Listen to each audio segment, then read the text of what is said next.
يسعد لي أوقاتكم بالورد والفل والياسمين أصدقائي، كيفكن؟ إن شاء الله تكونوا بخير وأنتوا عم بتشاهدوا فيديو اليوم أصدقائي عملت جوانح مشوية بالفرن بتتبيلة رائعة جدا.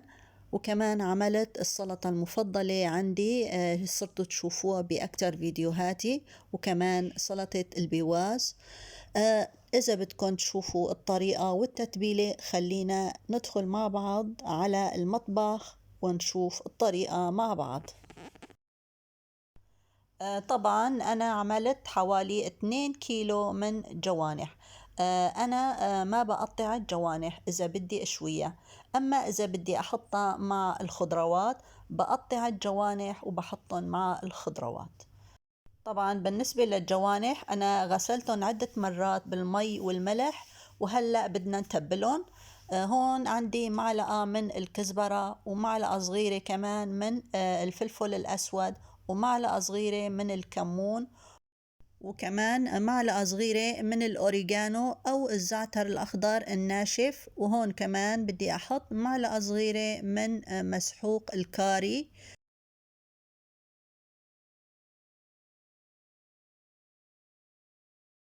هون طبعا كمان بدي أحط معلقة من الدبس فليفلة،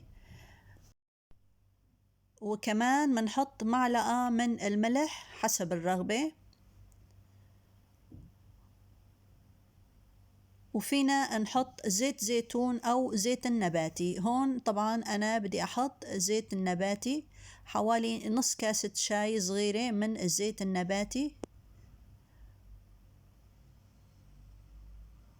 وطبعا بعدين رح نعصر عليها نص ليمونة بهالشكل هاد. وهلأ طبعا رح نخلط كل هالبهارات مع بعضها، وبعدين رح نتبل فيها الجوانح.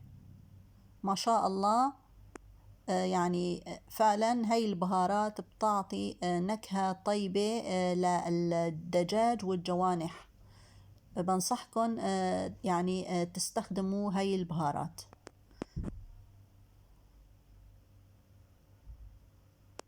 هلأ طبعا رح أبدأ بتتبيل الجوانح.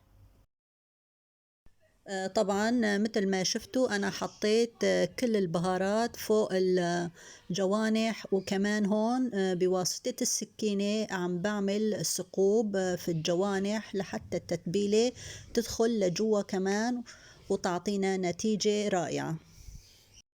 وهون طبعا لازم تنتبهوا كتير مشان ما تجرحوا ايديكم. وهلأ طبعا بعد ما خلصنا كل الجوانح وتبلناهن رح نحطهم بصينية الفرن. طبعا بدي أحط ورق الزبدة تحت هون بصينية الفرن، وبعدين بدي أحط فوقهن الجوانح. وهلأ عم بحط الجوانح بصينية الفرن. طبعا رح نصفهم هيك بطريقة مرتبة، هيك كلهم جنب بعض.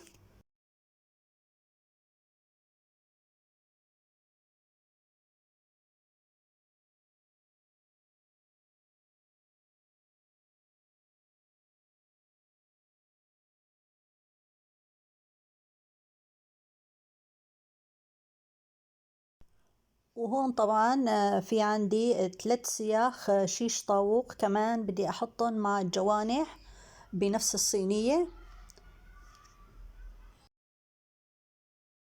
هون أنا حطيت راسين من الثوم، وفيكن تحطوا بصل، وكمان فيكن تحطوا خضروات تانية إذا بدكن. طبعا هون بدي أبلي إيدي بالزيت وأحطها فوق الجوانح لحتى يعطونا هيك لون حلو لما بنشويهم بالفرن.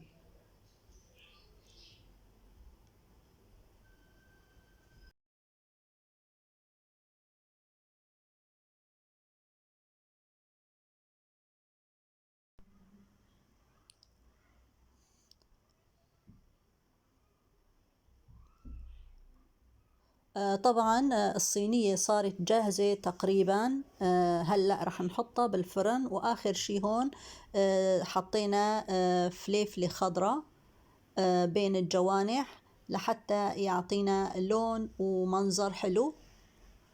وهلأ رح نحطها بالفرن. ما شاء الله شكلهم كتير طلع حلو. هون طبعا أنا جهزت السلطات مثل ما قلت لكم. السلطة اللي المفضلة عندي سلطة الملفوف الأحمر مع البندورة والخيار والنعناع، وكمان البصل الأخضر. وهون طبعا جهزت سلطة البقدونس والبصل. وهون طبعا كمان الجوانح صاروا جاهزين معنا، طلعناهم من الفرن. هذا هو شكله ما شاء الله. كتير طلع شكلهم بشهو، حتى لونهم كتير صار حلو لأنه حطينا على وجهها الزيت. وهلأ طبعا سفرتنا صارت جاهزة، وألف صحة وهنا على قلبكم وعلى قلبنا. بنهاية الفيديو أصدقائي لا تنسوا تعملوا لايك للفيديو وتنشروا الفيديو بين الأهل والأصدقاء لحتى تكبر عيلتنا. نلتقي بفيديو جديد وطبخة جديدة إن شاء الله. بأمان الله. باي باي.